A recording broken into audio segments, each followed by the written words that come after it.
শ্বেতপত্র প্রণয়ন কমিটির সদস্য অধ্যাপক ডক্টর এ.কে এনামুল হক বলেছেন, সব সংস্কার অন্তর্বর্তী সরকারের পক্ষে করা সম্ভব হবে না, তবে কিছু বিষয়ে সবাইকে ঐকমত্যে পৌঁছাতে হবে। দুপুরে সিলেট প্রেস ক্লাবে নাগরিক সংলাপে প্রধান অতিথির বক্তব্যে এমন মন্তব্য করেন তিনি। সিলেট নগরীর কবি নজরুল অডিটোরিয়ামে আয়োজিত নাগরিক সংলাপে বিভিন্ন রাজনৈতিক দল, পেশাজীবী নেতা ও ছাত্র প্রতিনিধিরা সংস্কার এবং জাতীয় ঐক্য নিয়ে তাদের ভাবনা তুলে ধরেন।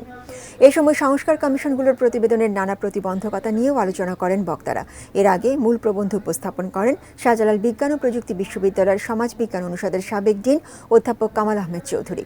প্রধান অতিথির বক্তব্যে সবাইকে দেশপ্রেম নিয়ে এগিয়ে যাওয়ার আহ্বান জানিয়ে এনামুল হক বলেন, 6 মাসে 150-র বেশি আন্দোলন হয়েছে, সবাই নিজের প্রাপ্তি নিয়ে ব্যস্ত, এভাবে বেশি দূর এগোনো যাবে না।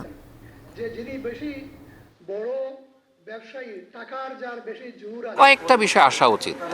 একটা হচ্ছে নির্বাচন, এটা স্বাভাবিকভাবে, কিন্তু তার সাথে বিচার বিভাগ, পুলিশ বিভাগ, এই দুটোতেও মিনিমাম ঐক্যমত্য থাকা উচিত। কনস্টিটিউশনও মিনিমাম ঐক্যমত্য থাকা উচিত, তবে এটা এরা করতে পারবে না, কারণ নতুন পার্লামেন্ট এসে করতে হবে।